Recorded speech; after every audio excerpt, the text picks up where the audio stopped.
I'm not even. Then you come with us. I'm not even playing the intro. We going right in. Oh, wow. I couldn't find the intro, and y'all are already talking about how Ben Affleck is more Latino than J-Lo, and I was like, this shit needs to be on the pot. Damn, I already swore. This. Imagine him and Mark Anthony are on some island just like complaining about her. No, not Mark even Anthony's complaining, like, I just told you, staging B. crazy stories. Actually, listen, if I'm Ben, after all of the guys, I'm getting one of their phone numbers. And I'm like, listen, play by play, what's going on? When does the crazy start? Tell me. I haven't been here in a minute. Oh, okay. Because I was gonna say Ben's been there from jump. I don't see how Ben be new crazy. I haven't been here in a minute. She got kids now. I don't know. Married?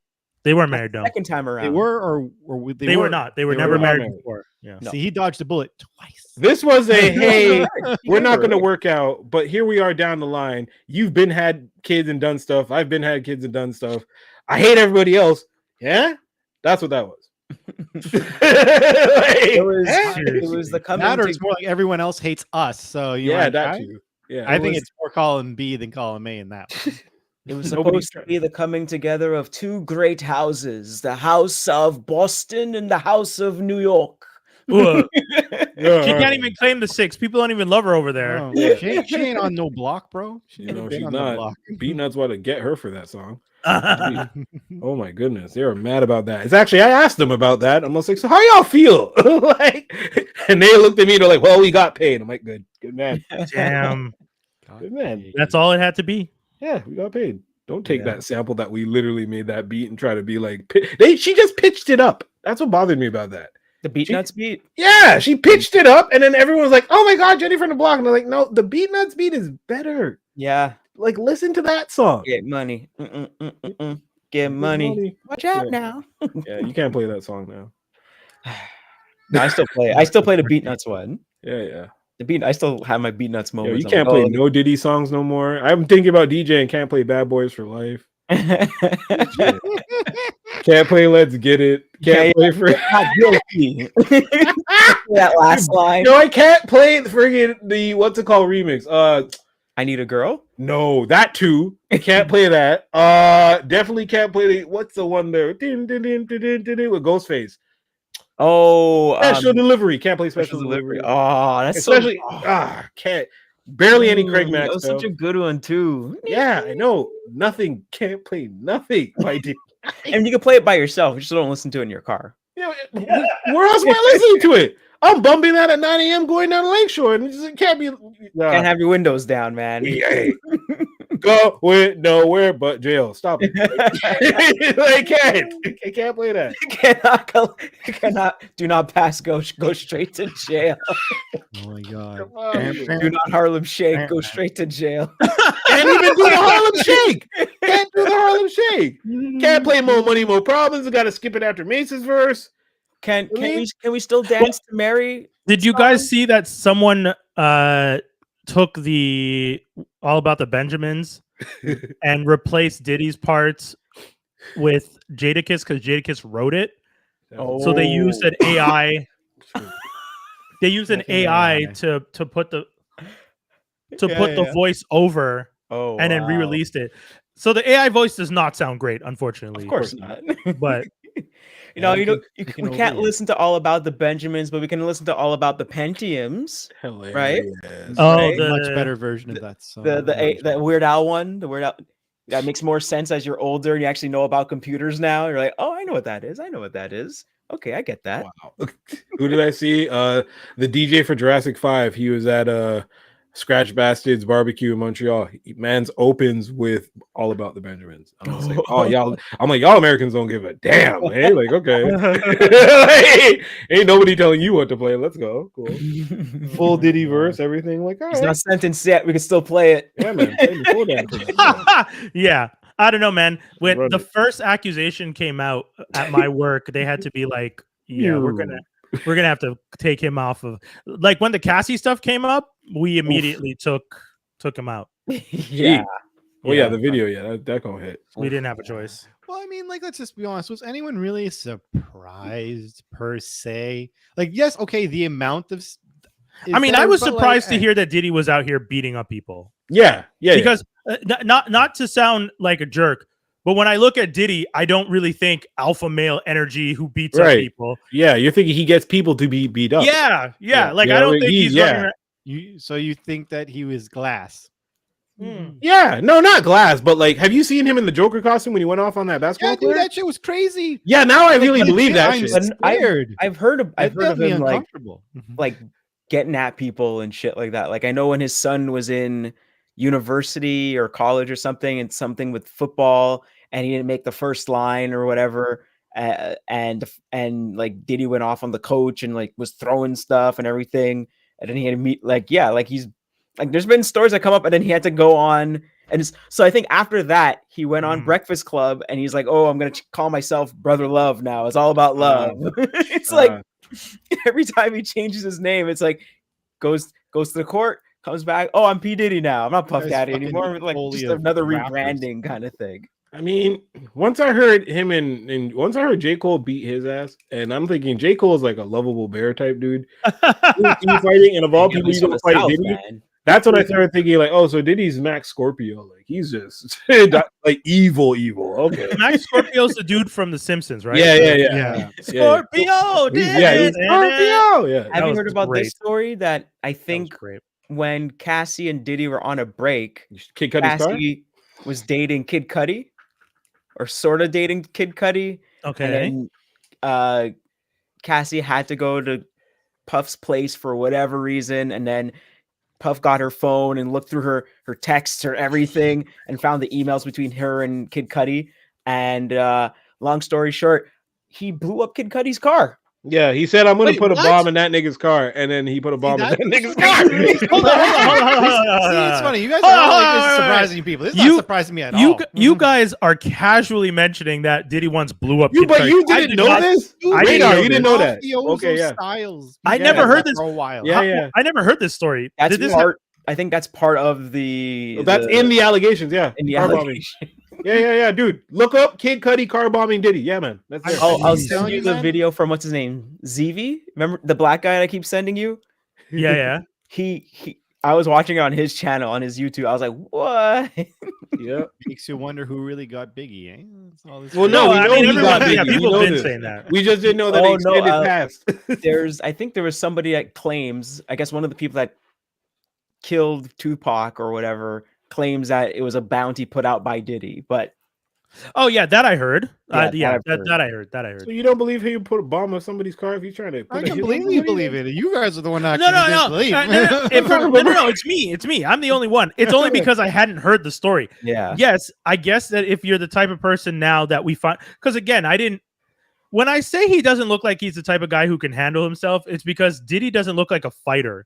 He doesn't look like a lover either. Shiny suits, right? Don't let him fool you. Yes. Dude, it's the eyes. Like the Locks made jokes about the fact that he's the shiny suit man. He's specifically the dude that doesn't get his hands dirty. The Locks were the guys that were, would have taken care of business. Loon, someone else. Hell, even Loon. But you know what? He looks like the type of guy that I agree with you does all that. But he also looks like the guy that when those bodyguards come back, they don't give him any lip because they know that he could do some sadistic shit to them. Yeah. You know what I mean? That's that eye stare that he's got going on. That cold, dead. I thought that had more to do with the fact that he was just a boss, like he was in charge, not that he was psychotic. But there's a bit of, one that goes with the other. Yeah. We got other news other than Diddy to talk about, though. Yes. If we're going to be... It feels insane. Diddy show. Yeah, but you know what? Because everything on Diddy is allegedly far, we can pivot to this one. Allegedly, Denzel Washington has been cast as Dormammu according to Production Weekly, and I mentioned Production Weekly recently because they're the ones that almost anyone can submit to Production Weekly. It's not necessarily like locked down. So. Some people just be making up stuff all the time. Yeah, right. Denzel Washington and Dormammu. Wasn't Dormammu already in the thing? The first one. But they're saying now that if Dormammu comes back, there's going to be a version of Dormammu with a human body, like a human presence. I don't know. I don't believe it. I just need. Hey guys, I'm just. That sounds a little bit weird, because in my opinion, like all the time you hear about Denzel, like he always wants to have a specific presentation of himself, and he never wants to play the devil or anything like that, or you know, he like was in what was the movie that he was in where the devil was in the people everyone was touching, but he was like the detective? Man on Fire. No, that's not Man on Fire. Is he was a not Bone Collector. Yeah, Bone Collector. He's an investigator who's in the bed the whole time. But which one? What did you say? There's a movie where I'm pretty sure it's him. He's trying to chase someone. It's super. I'm worried. Once Dave said it, don't be like that. No, I'm 100% sure it's him. I just don't know the name. Let's have faith in Dave. Let's have faith in Dave. Oh my god, Dave! If this motherfucking Bokeem, I will fuck you up. Like I will have faith in as Dave. Soon as Dave said, I'm pretty sure. I was like, it's another black man. Listen, you know what, Dave? You go look. I'm going to keep reading the news real quick because that's hilarious. The point I'm trying to say is that Denzel Washington, y'all fuck off. Fallen, but what's the story of Fallen? I never. Homicide detective John Hobbs witnesses a serial killer, whatever name soon after the serial. He starts very similar Reese's style. Hold on, read properly. I knew you guys said that. I know, but take a deep breath. Take a. Listen, I have no clue what you just said. Job Hobbs, i.e. Denzel Washington, is convinced when serial killer Edgar Reese is executed, all of his troubles are over. But when people he knows and people on the street start sing the same tune that Reese sang in the gas chamber, and those same people taunt him, he's told that maybe the curse of a fallen angel Azazel is behind it all. So basically, he's Azazel. Yeah, I think it's Nightcrawler's dad. Azel. Azazel. Azazel. Yeah. So basically, it's like in the movie, he's trying to catch the serial killer, but it's like every time he touches someone else, he could transfer into another body. Okay. So I was like, John Goodman, Don Sutherland, Denzel Washington, James Gandolfini. What? What the hell is this movie? Tony Sopranos? This movie never happened. Yeah, what movie? Y'all educate yourself. Y'all know Denzel. Just because the white boy. No. This is a fake movie. Oh, this never happened. This is some Donald Trump rewriting history. This is Bernstein Bears all over. Yeah, no. Hold on. Let's see. This is here we go. Wait, hold on. Shazam. This is I would say this checks out. Because I know, like, maybe around this time, Denzel did another movie that was kind of religious called The Preacher's Wife, where he played an angel. Remember that one? That was 96. And then this movie came out in 98. Hey, I'm not saying that. I'm not saying you guys are wrong. I'm saying the timelines have shifted and this movie came out of nowhere and I don't believe you. Anyways, I vaguely remember this movie. This wasn't one of those movies where it was like, I was heavily watching TV then. That movie for sure did not happen. We're too young. We're not looking for Denzel in a thriller. Yeah, in 19 into teenage years, you're like, yo, Denzel's in He Got Game. In 1998, Training Day. I'm in grade 8. I don't know what I'm looking at. 1998. I'm not looking for Denzel in a horror crime thriller. It's like, listen, unless you got Angelina Jolie at your side again, I'm not paying attention to this. It's terrible, man. You named some like A-list actors, and you're like, nah, F this movie. But I was young. Is that the same year The Spy That Shagged Me came out or something? Because I know that's why I didn't see that movie. Yo, it's so wild to be like, listen, I didn't watch Denzel in this fantastic horror crime thriller, but The Spy Who Shagged Me, you know you're a teenager when that's the movie you would have wanted to see over a Denzel horror thriller. Of course. Facts. A solid 7 on IMDb. Hell, dude, I probably would have seen Dude, Where's My Car before I saw I am glad I've never seen Dude's Where's My Car. Like, that was the time when I was like, oh, wait, I'm black. Like, I couldn't I ain't watching this shit. Like, what the fuck? Nah. I just watched not Ivan, Jason Reitman talk about when he was directing Dude, Where's My, or how he didn't direct Dude's Where's My Car. And I was just like, sir, well done. He was talking about regret, like, you know, sometimes you miss a project that you think would have been fun, and I'm like, you didn't need to do Dude, Where's My Car? He's saying fun. He didn't say good. He said fun. James Marsden, I caught him apologizing for what's his name? For Dragon Ball. Oh, yo, he was like, listen, like, I would like Dragon Ball, and I'm so sorry. That was rude. Yo, you know who else Never watched it. You know who else has that kind of dedication though? Who? Henry Cavill. Henry Cavill has been trying to land another one, and we recently found out he's got a role in Voltron for Amazon MGM. Who is he playing? He better be Sven. He better be the dude in the original black suit who dies. Yeah, that's what I want. Jeez. How you gonna say? I hope he's a character that dies. Because Sven was a secretive character who in Voltron, like the Netflix series, they gave him more of a story, even changed his name and everything. But like in the original Voltron anime, dude died in like episode 2, and they're like, "Oh well, Aurora, you're piloting blue. We're gonna shift everything. Keith, you're in black," and that's what they did. It was all off color after like episode 5. But yeah, so that's what that should be. Because what's he gonna be? Pidge or Haas? Like, no, you're not gonna be the guy in the big yellow one. You're not gonna be Princess Aurora unless you're the king. Don't you judge him? He could be whoever he wants. He's piloting the I kind of feel like Henry is like he's basically like Carl Urban, who's like, I'm gonna be in all the nerdy stuff. I know who's gonna get in on all the nerdy stuff. He's gonna be friggin' Zartan. Not Zartan.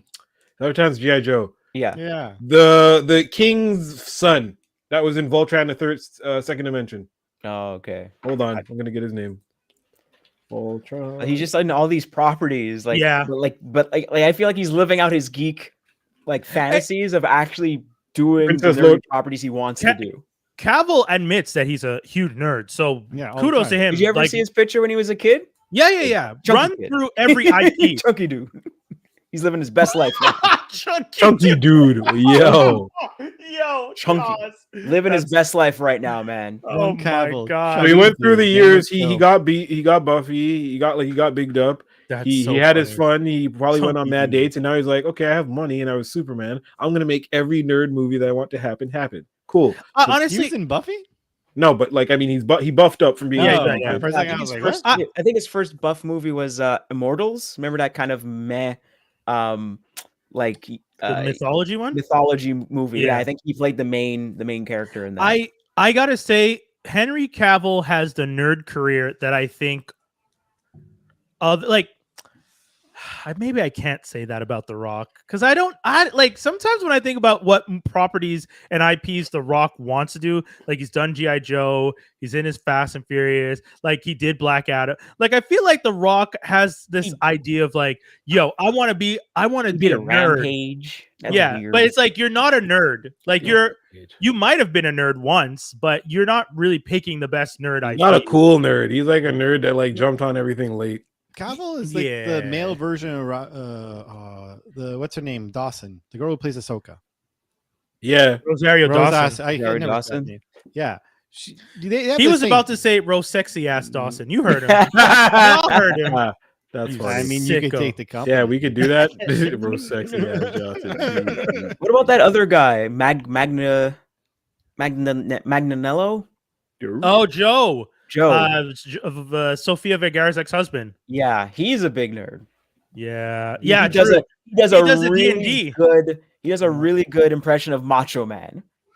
And he got to meet Macho Man. He was in remember he was Flash Thompson in Spider-Man 1? Yeah. Oh, that guy. Okay. Yeah. So he got to say like, oh man, I got to, and I was talking to him, and he was getting oiled up by this girl, and he's like, oh man, I remember you in the superpowers. He's like, yeah, this guy knows what it is. Yeah, he has he has like a super big Hollywood D&D session where like they get a bunch of celebrities to come play D&D. They were supposed to do a whole Deathstroke movie with him being Deathstroke, and it just didn't happen. Yeah.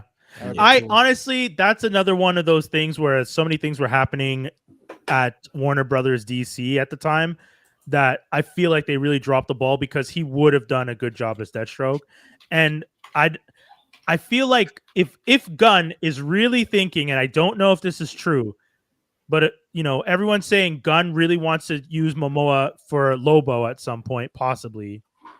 If that's legit, I feel like you got to bring back Joe also. Magnio. I wish I could pronounce it. Joe Mag. Continue an Italian accent name.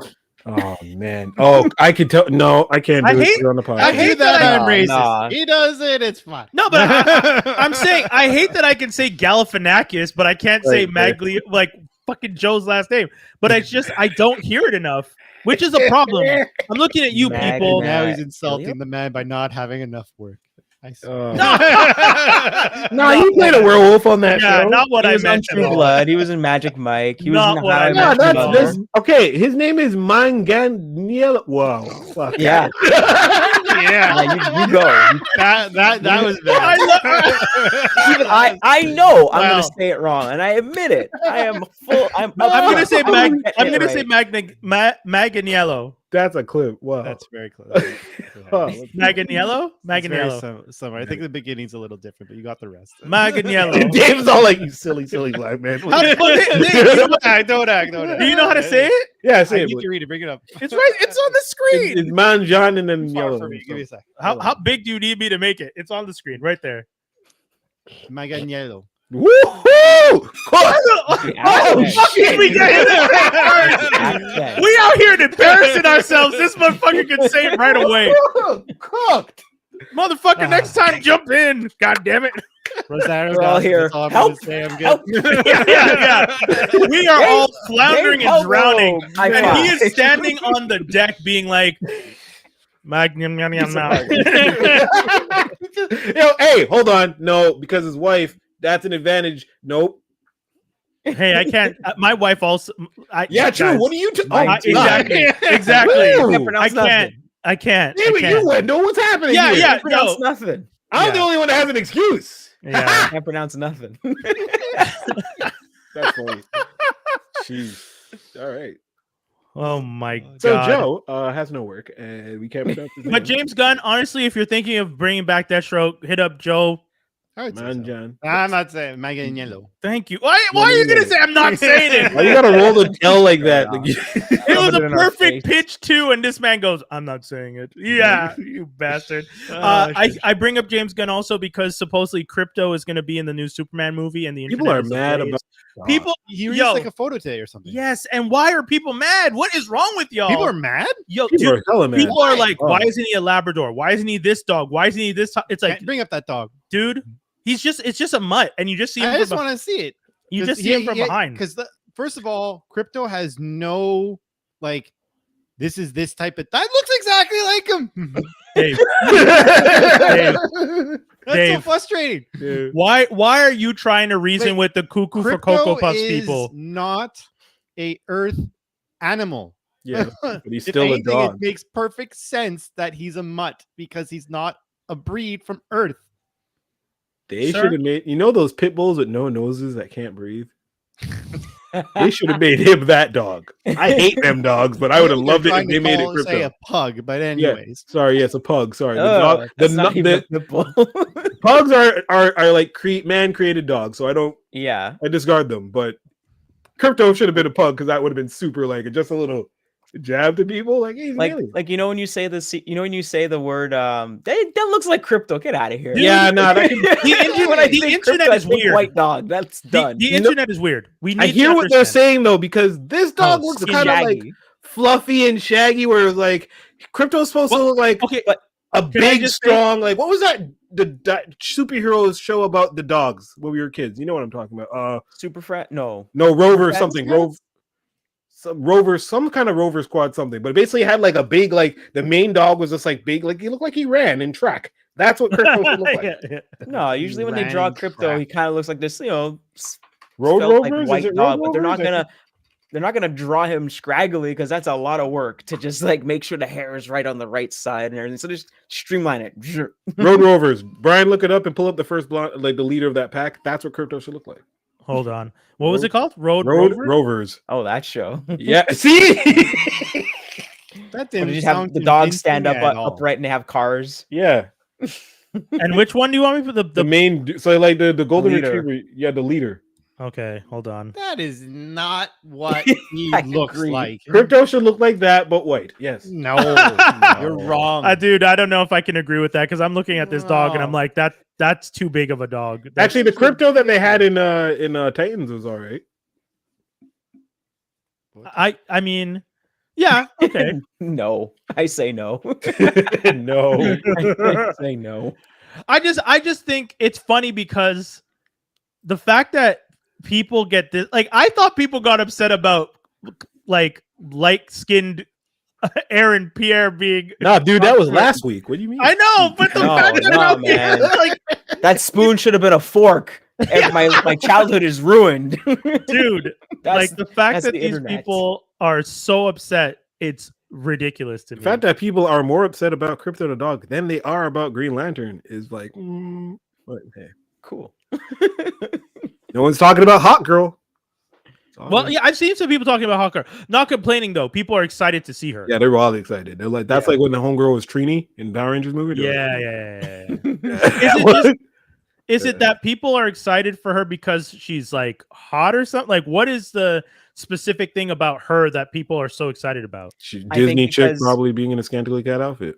I would assume it's because well, I mean, if they're going with the same thing, he's flexing. He's been flexing for like 5 minutes. I'm not flexing. I'm looking at my chat that's healing. Sorry, Joker. I was off camera. You should have told me. But you were doing it on camera. I did it up and you're doing it. You literally did it before when you were on camera too. It's just so itchy. Sorry. I don't know if everyone's looking at the old Justice League show and that Hawk Girl and not Hal, but oh my goodness, Black Green Lantern. What's his name again? John Stewart. Like end up having a relationship and everything like that. So maybe that's why people are a little excited. Like, oh, that might actually happen. I don't know. The internet is a weird space. Like people seem to be getting mad about things daily now. I got it. Honestly, I want to give a shout out to Buddha Has Blog.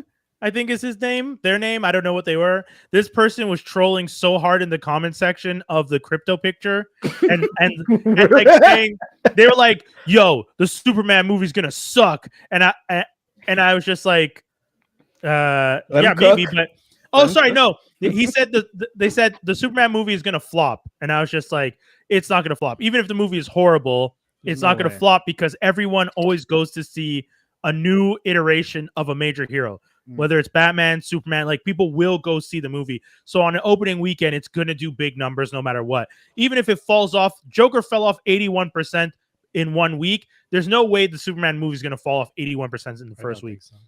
So I kept writing like, okay, but then Homeboy kept going. So I was like, oh, you trolling. I'm like, yo, hashtag troll gang, recognize. Go ahead, do your thing. Then this dude got mad. It kept trying to insult me. And I was just like, all right. Hashtag troll gang. Called me a fanboy, and I started laughing. I'm just like, what's a fanboy? Like, why?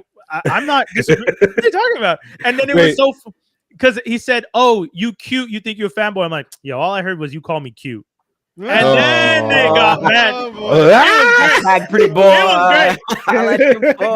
All I heard was you called me cute. Every comment after that was them being like, yo, you're dense like a rock. You don't get that it was an insult. I was like, yo, I saw the word cute. I stopped listening. So real quick, was this on Threads? Yeah, man. Yo, Threads people is a mess. are vicious on Threads. Threads is a mess. You know, you should have put this this GIF of this like Filipino girl that like won some competition and she's like, oh, I can't believe it.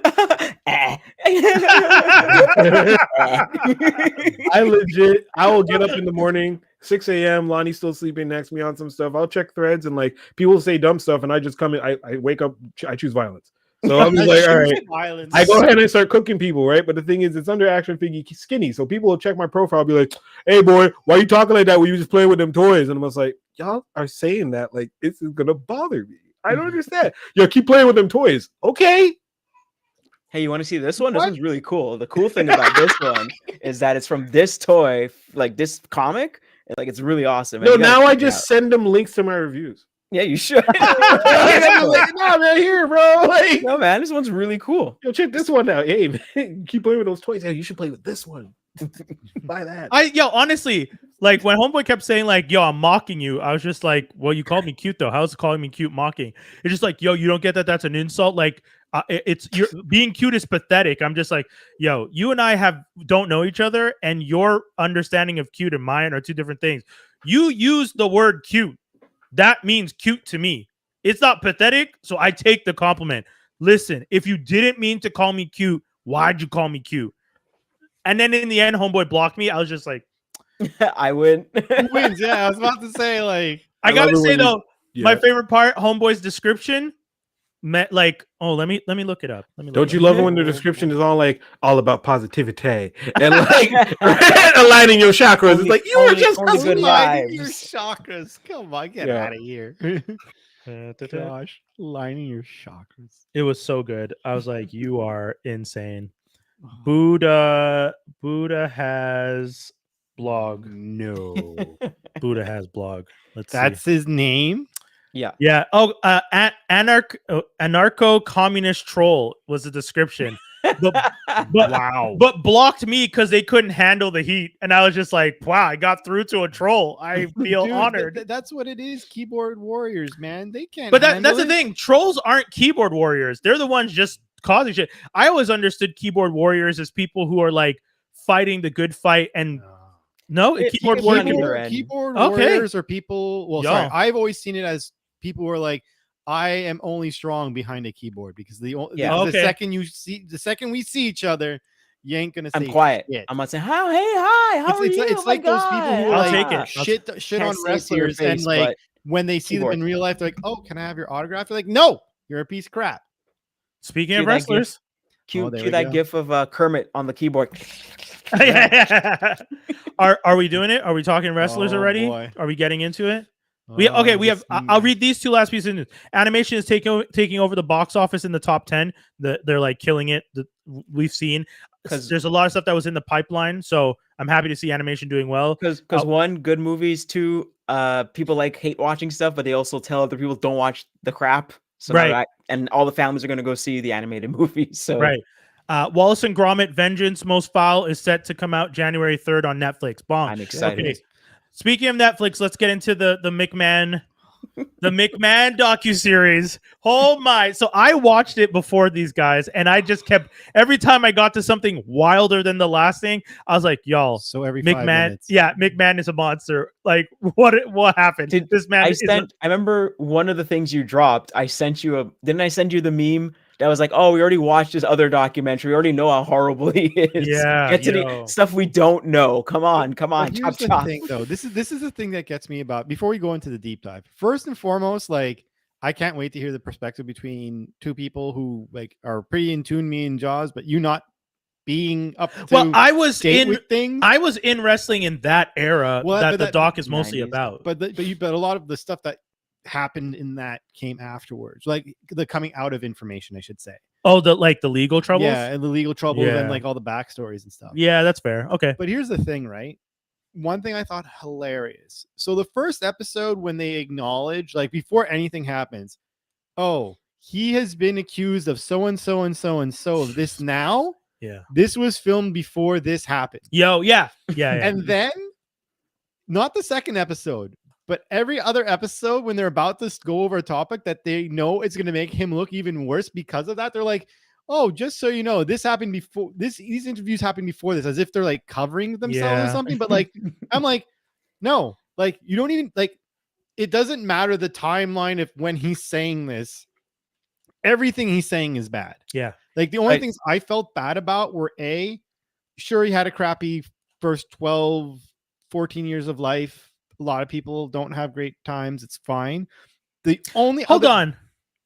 Was he abused by his stepfather? Yes. Okay. He was abused by his stepfather, and it was suggested that he was sexually and mentally abused by his mother. I forgot about that. And I say that you're right. That's shit. Yes. I agree that he did have a rough life. Yes. I'm not saying he didn't. Well, I mean, rough life. As a first kid. 15 years. Yeah. He doesn't have an excuse really after 25. Oh, rewind. We just talked about how Joker 1 talks about the fact that as a child he was abused and then turned into a psychopath. McMahon, Joker, Arthur Fleck. I'm just saying we're seeing some parallels here, and either way, both assholes. The only other thing I didn't like, and I say I didn't like that they didn't do this, because at the end in the last episode, I forget, I think it was maybe Bruce Pitcher who said it. He has done some nice acts that were really not mentioned in this thing. I'm not saying the nice acts overshadow any of the crap. Right. I'm just saying, like, but I also have no interest in hearing about the nice acts. Let him finish. No, but it's just because the guy Bruce Pitcher at the end, he's like, I've seen your show. I don't like it because it only shows one side. And I agree. If you're going to do a documentary series, you should show to a certain degree both sides. But they did show both sides. No, but they name me some of the nice things he did, Brian. He helped his friend with get his wife cancer treatment. That was one thing at the end. Yeah, because that's the only nice thing he did, Dave. No. That's the thing.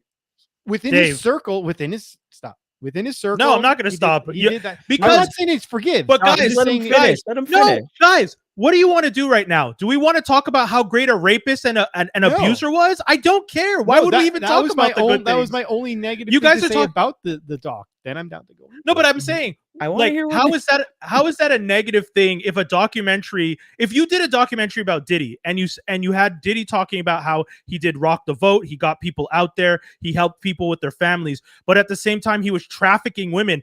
I don't care that he did the other good things once upon a time. He trafficked people, which Vince McMahon is also accused of. The documentary wasn't about him trafficking people. The documentary was crap that he the documentary was about him, and there's no space for the nice things he did to alleviate his soul from the Satan ass fucking person he was, because he was a monster of a human being. And the documentary doesn't make room for, hey guys, don't forget when he was trafficking this person or sexually assaulting this person or fired this person because he sexually assaulted her or fired this person because he sexually assaulted her or fired this person. I never said it takes away from those things. I'm not saying you're saying it takes away, but why? Like, a documentary is not going to show you all the pretty bird pictures. If someone, like what you're saying right now would be akin to John Wayne Gacy was a horrible person, but he helped an old lady cross the street. Why didn't we talk about that? Because we don't need to. It's a bit more significant than walking an old lady across the street. But I get it. I'm not, again, that was the only thing that I thought everything was he did was to alleviate his soul for being a bad person. Trying to alleviate his soul. He was what he did. You think he did those good things out of the kindness of his heart?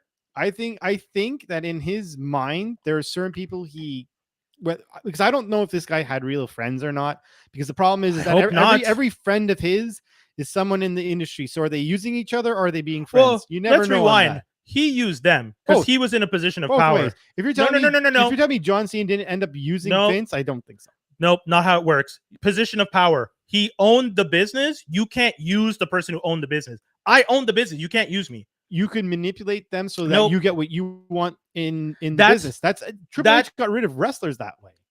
Triple H is also a bad person because of the anyways. I'm saying it's a double. John Cena did not use Vince McMahon. Bret Hart did not use Vince McMahon. Anyone who never say that. Anyone who worked for this person was a person who was subject to him as the person in charge, and never got to use him. They used the platform to get their name out there, but he was using them. They weren't using him. They were hired people being paid to do a job. How are they using him? Within their own agendas at a lower level. But how are they using him? Vince, you like me, I'm the toy you like. Please fire that person or please bury that person. That's documented as well. They're not in this thing, but that's business. You want to keep me around? This person isn't good. Fire that person or I leave. That's not using. That's business. But that's the same thing that he was doing to other people, but at a different level. But that's not using. Vince McMahon has the power. Business.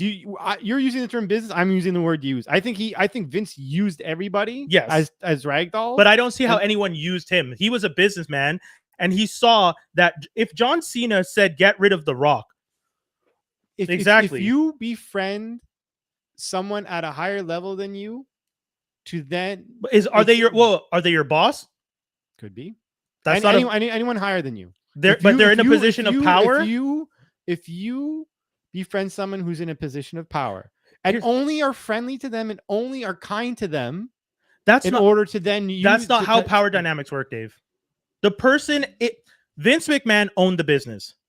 Whether or not I'm below that person and I'm trying to elevate, I'm not taking advantage. He's in the power position. He at any point can fire me or fire anyone else. And again, he makes business decisions. If John Cena says fire the most famous other wrestler, he wouldn't have fired them because it wouldn't have been a smart business decision. He only fired people where it was a benefit to him. That's the thing. It was always a benefit to him. Because he would, if anything, he would allow the person to be fired. And if he actually saw value in him, would just rehire them back. That was documented. But that's what I'm saying. You're making the case for it's not manipulating. John Cena, any wrestler can't manipulate the boss to fire someone. The boss is firing that person because it's a business decision. Based off of the information they fed them, though. Still a business decision. He's the one that gets to sign off. If he doesn't want to fire the person, he doesn't have to. If he's making enough money off of them, he won't fire them. That's my thing. Can we agree to disagree and talk about the documentary? I just said it. It's cool. I don't know. That's not a disagree. That's how power dynamics work. That's just a fact of the situation. Can we move on to the next part? That's what I'm asking. Because we're not talking about the documentary at this point. Well, I think it's important to establish power dynamics because if we're going to talk about the documentary, the entire documentary is about the fact that every single person works for Vince and that no person in that documentary would be there without him and that they all have to watch what they're saying about him because there was a fear. And then by the time you get to the end of the documentary, his star is going into the trash. So you start to notice people feel more comfortable about being honest and truthful. That's a very important aspect of the documentary, in my opinion. I think that's the most important aspect, that Vince went in there with a position of power and left the documentary a completely tarnished person. Yeah, well, I mean, they didn't even do the last interview. Because he's a horrible person. Oh, yeah, look, no one quite... Man, if they did the last interview with him, would he have that stupid mustache, that stupid pencil mustache you mean that he came very, back with? You know, a little smaller, it's... Adolf Hitler type mustache. Yeah. Oh man. Very disturbing. Well, I mean, Michael Jordan tried to pull that off too, and we didn't do. And did we promote it for him? No. No, we also equally made fun of him. We did. Yeah. Jordan, that was a mistake. He knows it. We all know it. Lord have mercy. Lord have mercy. I like. What would you see was? What would you say in this documentary? Yeah. As someone who's not necessarily kept up with so much of the dirt sheets as others. Right. Oh, at all. That's fair. What would be like the top 3 things that you found shocking or disturbing? I mean, a lot of the sexual assault stuff, man. I heard, like, when you find out that he was being pushed out of the company for the alleged stuff, I didn't realize that he had already been accused back in the day for an assistant that worked for him, that he essentially tried to make out as if she was insane and like completely discredit her. I didn't know about that. Like, that's an era where like very much people did not believe or listen to women, because this woman was telling y'all, yo, this happened to me, and everyone was just like, she's crazy. And it's like, God damn. The other thing that I didn't know about was the stuff with the steroids, how he was kind of like, I didn't tell anyone to put that stuff in their bodies. Okay. But did you only reward the people who looked a certain way? Yes. I didn't ask them to take any of this. Hey, look at this table full of jars of steroids. I'm going to turn around and just fold my arms. I think, didn't they get subpoenaed? That was like the 90s, right? Yeah. And they got subpoenaed, and then what was it? Hulk Hogan just ratted everybody out one time. He got on the bench. Yeah. They told me to take it all the time. That was the other thing I think that shocked me. I guess I shouldn't have been shocked, but I didn't know Hulk Hogan was that horrible of a person. Well, I knew Hulk Hogan wasn't great, but man, the thing he did to Jesse Ventura. But let's just be honest. In this thing, he showed how two-faced he was. Like, even McMahon, who, like, don't get me wrong, I agree at one point in time, he did say, you know, I wanted people to understand that it wasn't just Vince McMahon. It requires like 2 to tango and all that type of stuff. But like, hey, yes, I won't work anyone else. Oh, okay, I'm working somewhere else. Oh, these guys aren't giving me enough, so I'm going to go back there. I'm going to make more money. Oh, yes, federal agents. Yes, I will sign what you tell me to do. Turn around. So I'm not going to talk about what you told me to talk about. I'm going to talk about something else. Like, what the most two-faced fucking person he is. God damn. But for me, the things, I'm happy you touched on it though. Okay, I'll let you go. I just want to say, I thought one of the things that did shock me about it, and I could only assume it's because of the times, because obviously nowadays I don't think they would be able to get away with it. But the concept that, yes, not only did Hulk Hogan go to Vince McMahon to say, like, you know, they're starting a union, but for him to go to every single person and say, I know the meeting's happening. It's not about whether or not you vote. You even show up and you're fired. Yeah. That's rough. Yeah, that's fucked up. That type of union busting is really nasty. I mean, that's the least of the horrible things he did. Of course. This documentary, this documentary really hurt my childhood because Welcome honestly, to the real world, hold on. jackass. You know what? Rewind. Dave, I want to apologize for how aggressive I was just there. That was a factor of genuinely being annoyed with McMahon and ruining my childhood.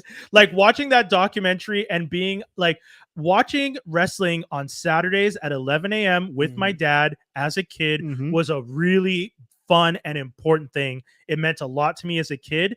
And to find out that Vince McMahon essentially shat all over everything in that fucking industry made me so mad and that's why maybe you're right. Maybe people tried to take advantage of him too. It's just really hard to see because the documentary doesn't paint a picture of any like breaks in his armor. It's all I'm in charge. I'm the boss. This is my armor. You do what I want or I destroy you. If you're a woman, I will make you look crazy and I will probably do inappropriate things to you. If you're a man, I'll ruin your life. I will fire you. I'll give you the worst matches. I'll put you up against people that don't play fair and get you full on injured. Like it just feels like those things were all done intentionally. I will throw people under the bus who I've pretended to be friends with for years, knowing full well they weren't part of something. It's like, so I think sad. I will change the word use to steer the craziness. People steered him. Like you're coming at me. Don't come to me. Go do it to that guy. Type thing. Okay. That out like different. Not they don't control him. Right. But if they got a chance to go behind the sail of the boat and just push the oar a little bit. Yeah. Like people are essentially playing like hot potato, like pass the potato, like push the crazy away from them. And I guess, I could see that argument being made. And I would say that was a factor of people trying to survive in a world where like who's the Atlas? Yeah. Tony dude, Atlas. when Atlas, like some of the stuff was real in that documentary. Yeah. He was cool to listen to. Dude, super real. And it was bullshit. It was because it was so sad at times where he was just laughing at the idea of having basic rights and like being treated fairly, like laughing at the idea, like who would I talk to? Yeah. Oh, you could have talked to this person, but it's Vince's best friend. And it's just like, but couldn't they protect who? You think they're gonna protect? Like one layer of information going. It was so sad to see someone like in real time replaying like, hey, there was no one to protect me. I was being assaulted by this man. And I get that people are just like, oh, it was the locker room. Calm down. But it's just like, this man was touching his genitals. I don't understand how y'all are going to say it's the locker room. Like, that's crazy. So, and I also, two things that hurt me a lot, and I think they will hurt me is a strong word. The things like bothered me a lot. Oh, you could say hurt because it's traumatic to have your childhood hit like that. Well, it's because like at the same time, like because your reaction is someone who's finding it out all in one shot. Oh yeah, now, right? Yeah. Like, Sorry. I found out drip. Sorry. Yeah. For me, it's more like when I was watching it, I'm like, okay, I want to see his reaction to certain topics, and I was hoping they were going to cover some of those topics.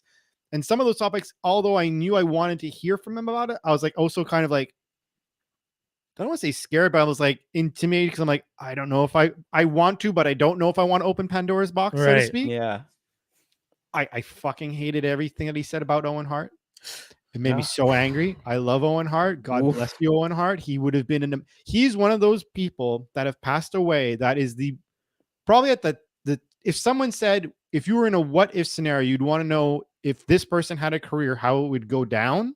Even though I know that he wouldn't have been one of those guys who went to 50 years old. I know that he was expecting to retire relatively early, try and be a firefighter. He was like just a genuinely cool, good dude, pranked everyone. He's one of the very few people that not a single person has ever said something bad about Owen Hart that I know of, unless they're grieving about a prank that they really got him on. And they're like, I hate him because he always used to do this to me. Like that's not real hate, right? But Vince McMahon being like, yeah, we weren't punishing him because of like, that Brett left. And you're like, I wouldn't necessarily say he went out of his way to per se punish him, but he definitely took away opportunities and at one point, maybe it was going to be the last time he was going to mess with him. But the whole Blue Blazer thing, that was the last thing he did, was atrocious to look at. But the concept that he's like, I will not feel bad about the fact that someone else, just because you successfully sued someone else, you still had a job to hire people to determine whether or not you're rigging a man who's coming from the ceiling, whether or not that was appropriate. And I only feel good for the Hart family that at least they were able to point the finger at the end. Yeah.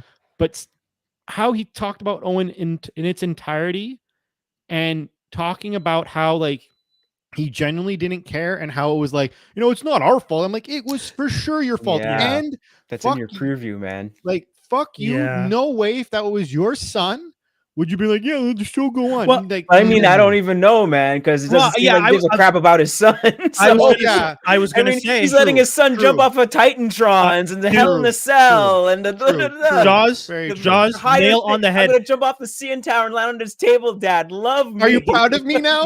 Dude, honestly, it's really difficult to see how much he abused Shane into submission, to where Shane is just like, I'm gonna risk my body and everything. I have a family now. I'm married. I've moved on. I'm gonna come back and risk things just for him to maybe give me a hug and say good job. Yeah. But I do know that he earned it though. Between when he was wrestling, I think what's his name?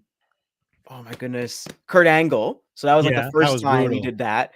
And then they only showed you keep 2 parts of that match, by the way. If you watch that whole match, it's a lot. He goes through it's not just the glass. He goes through a lot in that match. Yeah. And he jumps off the top and everything like that. But off the top, he gets thrown around like a between that match and he left WWE and then he moved. I think he moved to China to start like a streaming thing there and like do his own thing and then he came back and then he had that other match with the Undertaker. So I thought, like, it felt like everyone's like, oh, he's done with wrestling. He ain't coming back. He's done with his dad. He's doing his own things. He's got his family now. And then he came back and everyone's like, why? And it always felt like he enjoyed being around the wrestlers more than the back room and the dad. I don't know. I think it's the abuse, though. I think because his family relationship, like, it was a family business. Yeah. Was it, though? Because, like, he gave it away real quick. He sold it. It's not a family business no more. Yeah, no, but we were saying from before, like Stephanie would like pose for all the merchandise and stuff. How are you gonna use the word he sold it real quick when he had it for like 40 years? I wouldn't. Yeah, he had it for 40 years, and the second it was time to give it away, what did he do? Yeah, because instead of giving it to his family, he gave it to somebody else. He doesn't like his family. He doesn't believe in his family. He doesn't. But are they just other wrestlers to him? Yes, that's what I'm saying, dude. 100%. He does not like his family. They were just more pawns in the game he was playing. So that's why I felt bad for Shane. So I feel bad for Steph. I feel bad for Steph. Hunter. Yes, the witnesses can't say crap. Yeah. It was the Hunter stuff is because imagine this. The Hunter stuff with Steph felt so weird. Like did that feel like was Vince trying to set Stephanie up with Hunter? I think he was dating Tess, right? She was actually dating one of the wrestlers, right? Yeah. Or is that just a storyline? I think it's a bit of both, maybe to a certain degree, because there was a lot of messed up things, right? Like there's also accusations that apparently, God rest his soul, and if it's wrong, I apologize to him because I like him as a wrestler, but apparently like Macho Man was like pressed himself against her and stuff like that. Against Steph? At a young age. Oh, so boy. like she's gone through a lot. That whole their kids have not lived. No. Yeah. They've lived in some. They're in Candyland. They are living in some weirdo reality. Yeah. Compared to the rest. Well, maybe not now, but they were great. No, I mean no, but like first, what it felt like when I was watching the doc was that his kids and his wife were employees of the circus he ran. Yeah. And I think that there are times where they talk about kayfabe. I feel like Vince was so in kayfabe that it's just like, well, I'm going to marry this girl. I'm going to have these kids. It's part of the story. Like, Me raising a family, part of the story. Me cheating on my wife, part of the story, because I'm actually cheating on my wife, but it's also part of the story that I'm pretending to cheat on my wife. Because he didn't start being a part of the actual story, like of the thing, until the screw job. So up until that point, he was just the announcer. So everyone's like, why is the announcer coming out? Why is Brett so angry at the announcer? This doesn't make any sense. And then the character of Vince McMahon, the actual owner, comes out. Even and that's the Attitude Era kind of thing. Him being a commentator was like the skipping of a rock to finally jumping into the pool with the whole concept of McMahon. And let's just be honest, the second he put on that the McMahon mask, Mr. whatever McMahon. you want to call it, I was just like, the second he put it on, like, you do not, like, because everyone are like, oh, he blurs the line between reality and this. No, he is the blur. He is the blur. Like, he is just Batman. a blur. He's Batman 24 hours. Exactly. There is no Bruce Wayne. 100%. 100%. Thank you. Honestly, that's possibly the best analogy. The episode where Batman says to Terry in Batman Beyond that I don't call myself Bruce in my own mind. Oh, what do you call yourself? And he's like, too bad, that's my name now. Vince McMahon calls himself Mr. McMahon in his head and went about playing this character. And I don't know if until that moment, I mean, he was still a bad person, it sounds like, but until that moment, I don't know if it was just like, well, now that they all see the mask coming off, can I just play this and hide behind the performance? But here's the thing, right? You know how they say actors, when they're doing a role, they bring it home? You know what I mean? Yeah. Like, you know, like what they were playing home, and they need like a third place to decompress and get rid of it. Yeah. Vince had like when he became that, right? Between being like the businessman and being Mr. McMahon, and then you come home and you're bringing all that, there was no time. His only time off, he wrote a fucking movie with Hulk Hogan, right? But also shitty one, but whatever. Wasn't he always on the road with them anyway? So he was never home either. That's what I'm trying to say. Like, you're talking to a person who never got to unwind. I'm not saying he never had outside interests, because it does look like he does things there, but it doesn't. I mean, the documentary not older, definitely not when he was, because when you see him younger, he's like, you see images of him like at a cottage or this or that, but you genuinely never see that ever afterwards. Well, right? the wife, Linda told the story about how they finally got him to go on vacation, and while they're on vacation, he came up with some idea. Yeah, and she's just like, "You were never relaxing." He's just like, "No, I was sitting here thinking about the business," and you're like, "Jesus Christ, dude!" Like, and again, that's his actual baby. His business is his actual baby. It's like how Thanos destroyed the rest of the territories to bring this thing to life. I mean, I knew that aspect of what he did, which I always thought was kind of rough, but I do understand from a business perspective. I'm shocked that these guys these good old boys are real dumb. I mean, they all just had handshake deals to not go into each other's territories. Why would a gentleman? But that's a gentleman's agreement. I do not steal from your pot. You do not steal from mine, and we all protect. But that's the thing I don't understand. Like, I guess it's because it was before the 80s. Because capitalist 80s energy very much is of the mind of cocaine. That's when he was doing it. Like, you mean cocaine? That too. But it's just like, if I'm the coke was pure back then. Yeah. Because when I was watching the documentary and people like his dad was telling him, be careful. And all these people are talking about how it was wrong what he was doing in the territories. And I'm like, why was it wrong to give people more money and tell them, like, come to death row? Like, I don't understand. Like, I'm a child of the 80s. I grew up watching people make business off of. Well, you kind of see what's happening in the tech world, right? Everyone's just giving out all these high contracts, and then when they get them, they're like, "Well, what project am I on?" Well, we don't really have anything for you. We'll kind of circle you around and stuff. It's like, well, I want to actually do something. Like, you just have me sitting. I actually didn't even know that was a thing happening in tech world. That's why all the layoffs happened. So they were just collecting people so that, this this guy over here, he's really good, but you can't have him, Google. He's over here by Microsoft.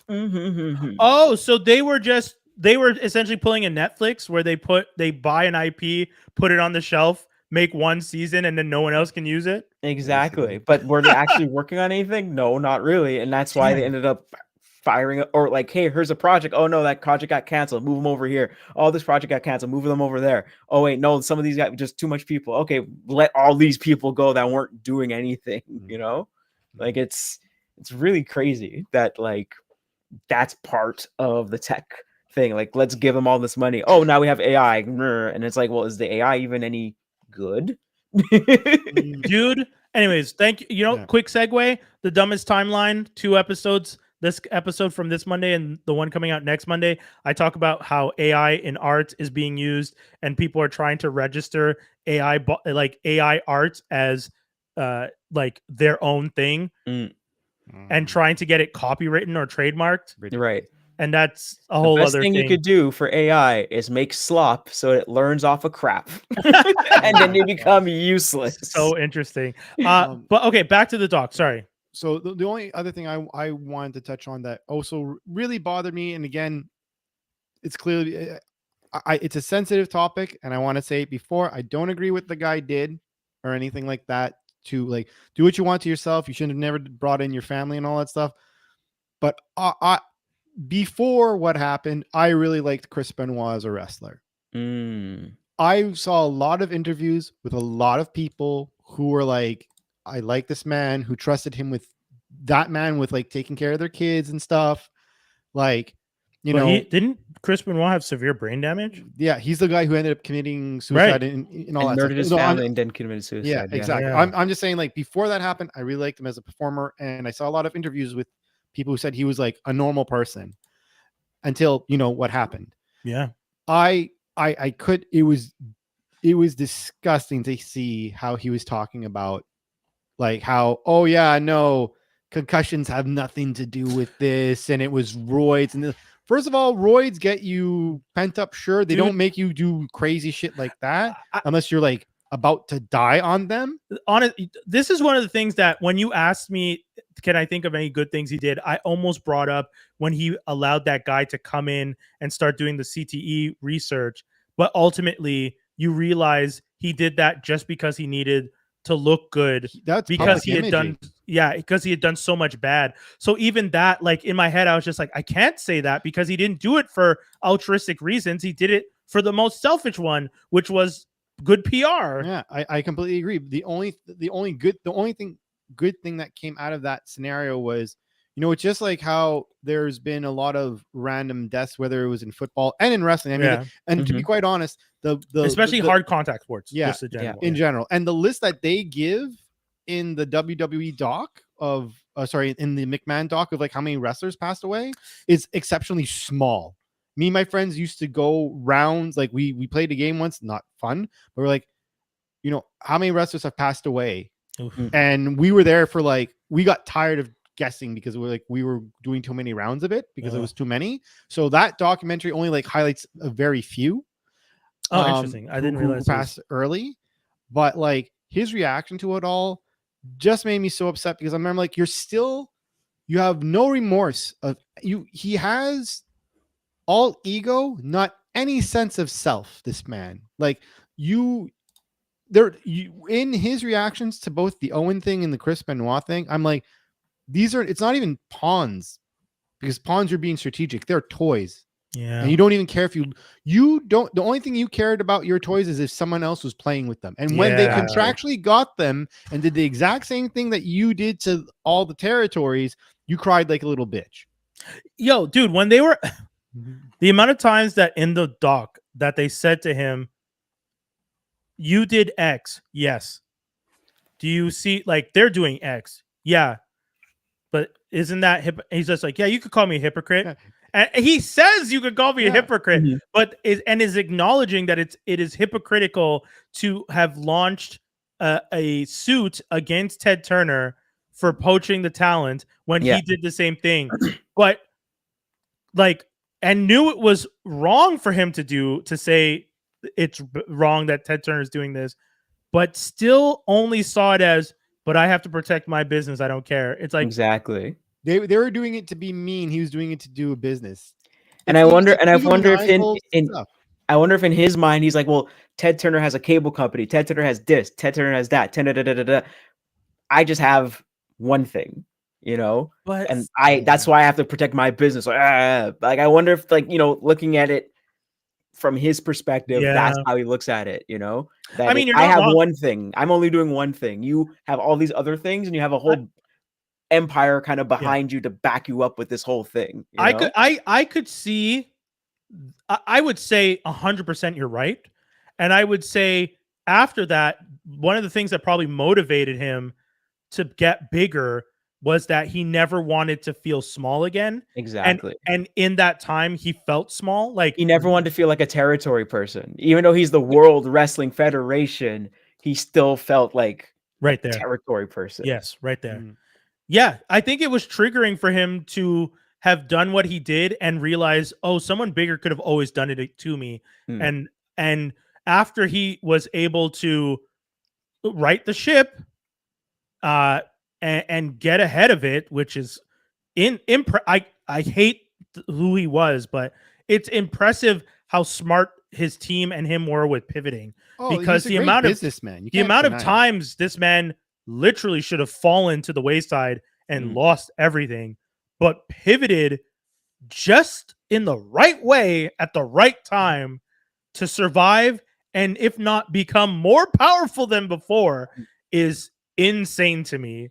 Like, you watch a documentary, and watching the documentary really felt like you were watching the Teflon Don just get away with another.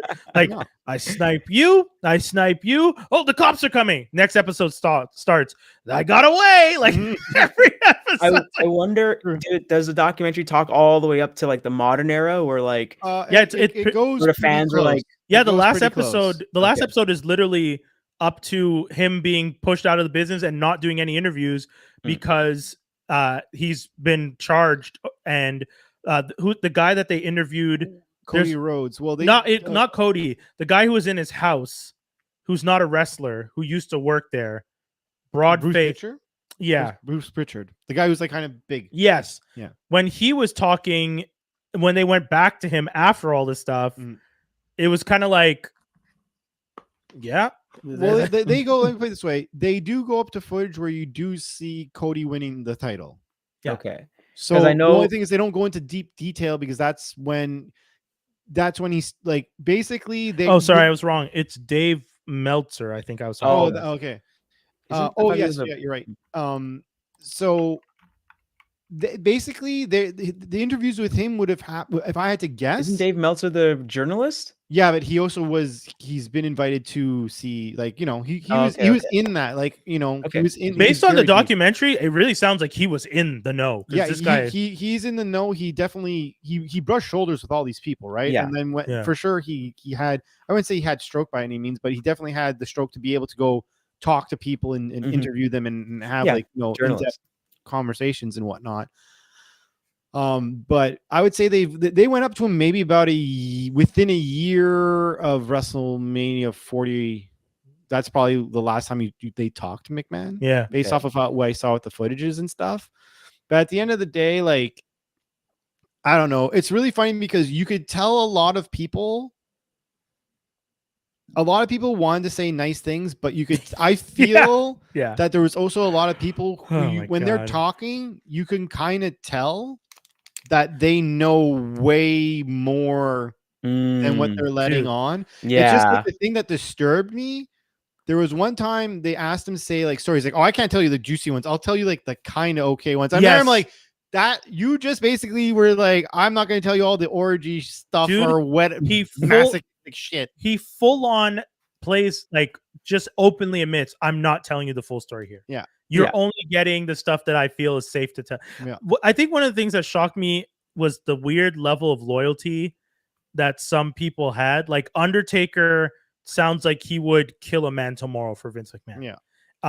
Hulk Hogan would kill anyone to save his own skin. But I think, like, in the order of Vince McMahon's priorities, the order of Hulk Hogan's priorities in his life, it would be protect myself, protect Vince. Yeah. Well, I mean, There's even times Really? where I thought you were gonna say, there's only 5 people in Hogan's life that are important: Hulk Hogan, Hulk Hogan, Hulk Hogan, Right. Hulk Hogan, Hulk Hogan. Right, but the 6th person is Vince. Yeah. Like the way wow, you, I'm surprised. dude, in the documentary, they're like, I feel like, and well, he lied to the federal. Yeah, he dude. lied to the feds. He- He literally wrote in the feds. He agreed to a contract in the feds because McMahon was being indicted in the 80s there. Yeah. and Then said, I'm going to tell you what I'm going to admit to the things that he did.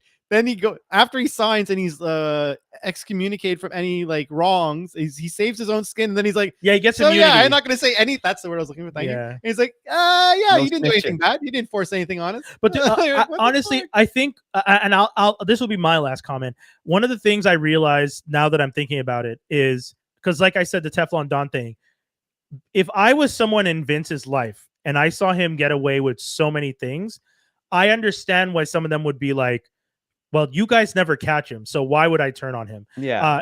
It's like, I think it's Game of Thrones where someone made, I don't remember if it was Game of Thrones, but there's something I watched where someone said, in a world where like people have in a world where I have to choose between this person and everyone else, I've seen this person survive every time. I don't know who you are. So Yeah. I'm gonna protect myself from that person. And Vince McMahon was that person.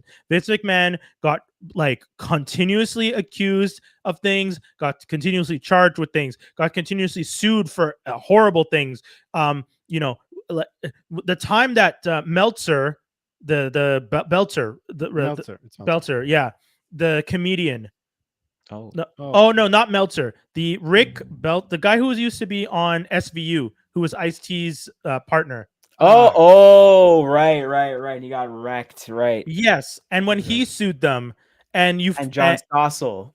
yeah, and then the other journalist who got knocked out, John Stossel. John Stossel, and you find out Atlas is just like, he didn't say go punch the dude, but he said it'd be real nice if someone took care of it. And you're just like, fucking hell. Like, yeah. And Vince just kept getting away with stuff. So I understand and it was also like, I think back in those days, there was a camaraderie. There was like a thing about you have to protect the business because it's all kayfabe, right? You have to protect this mystique of the business and everything. So that guy like wrecked his whole career in his life just to protect the business and everything because he was asking if it's fake. But it's also Richard Belzer is the guy, by the way. Sorry, it's also comedian. weird how like there were so many people who were like, yeah, he's a father figure to me. So many people are like, hey, he's like a dad to me, but you're not a dad to your own fucking son. Yeah, like what the fuck? Is the that? amount of people who kept referring to Vince as like a dad, I was like, I don't understand. Well, yeah, because they're not seeing all that. I guess they meet Vince at a very young age, or he's like, he's the guy that's the gateway to the rest of the world in this industry. But I mean, when you watch it, rose-colored glasses kind of thing. Yes, because when you watch a documentary, he doesn't treat people well. So I'm not understanding the disconnect between how, like, even let's say this documentary is one-sided. Let's say, like you were trying to say before, it is a little bit. I still don't think.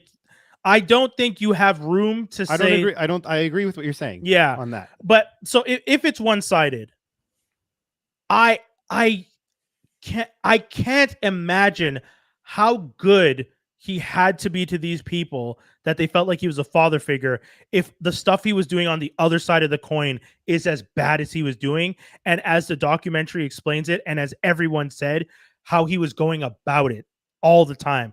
Openly, it feels like writing scripts where you are cheating on your wife with these women to find out that you were having affairs or sexually assaulting these women. It's crazy to me that he was doing this stuff. And like you were saying, all these wrestlers are there and they didn't see it. But here's the thing, right? I think what it really is, because he even describes it, this company is like a family. So what I feel is that in his mind, if it is a family, he's the center. There is a inner circle. That circle is big. Yeah. It's big because you have a lot of people coming and going on all the time.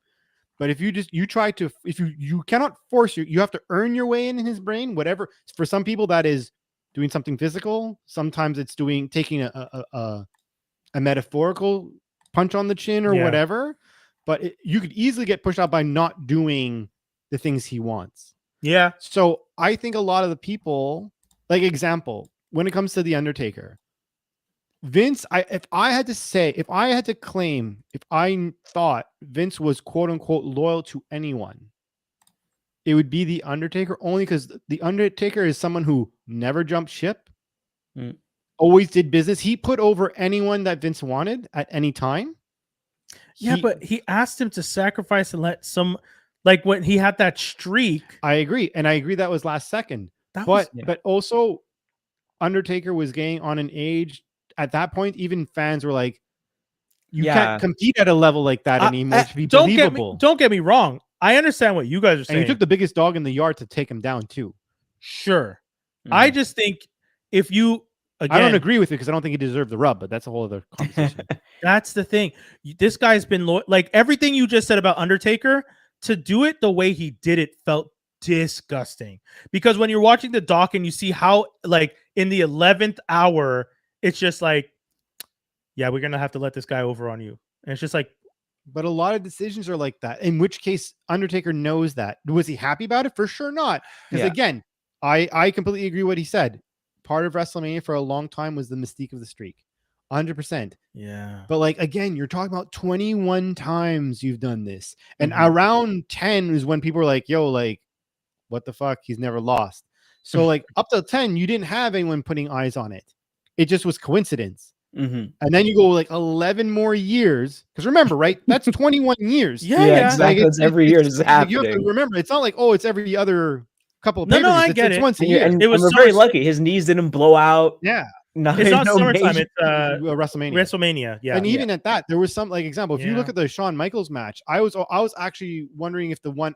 So Shawn Michaels was, let's say, when he was around, let's say 15 or 16, he had a match with Shawn Michaels, and like, you know, it was their second match, and like you saw some botches that you're like, oh, that's telling of age, that's telling of this and that, and then he had another 2 massive years with Triple H back to back after that, which again, and the last one with Triple H, how they just went to the back, you're like, oh, maybe they're just gonna end, like maybe the streak will just be whatever that number is and 0, because how they walked to the back was very much, it was like that curtain call that they did with the Click, right? It's like, you know, they're all hugging like, yeah, it was a good match. You're like, does that mean you're done? Like a lot of people thought you were done then, and then you keep going at some point in time. And even that, the one with Brock Lesnar, I don't agree with what Vince said. I bet he got concussed halfway through, which is also just showing, like, you know, he did. You're older now. Again, I don't think it should have been Brock, because quite honest with you, like 2 years later, because I forget what the number is now, but it's X number and 2. Brock beat him, and then Roman Reigns beat him at one point in time. And I'm like, you should have, like, I don't want either one. None of them deserve the rub. But if you were going to give it to one of them, you should give it to Roman Reigns, because he's going to be the future. Yeah.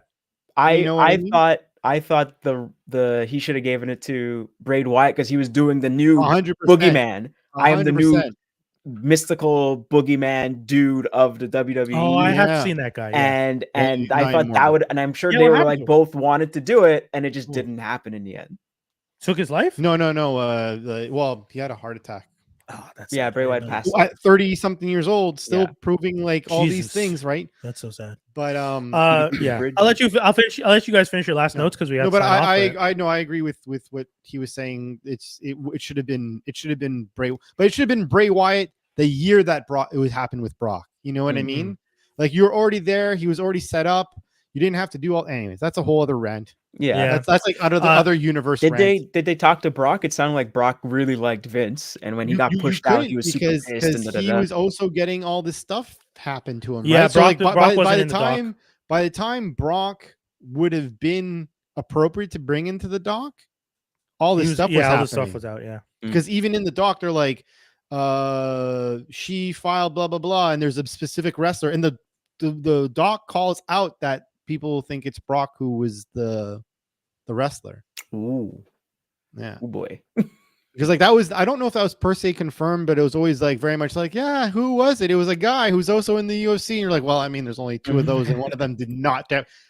there's Oh, no way it's Ken CM Punk will Shamrock, sign- that asshole. Like, you know, like, it's like you got Ken Shamrock, CM Punk, or Brock Lesnar. Hard trivia. Kids, we got to sign off after that.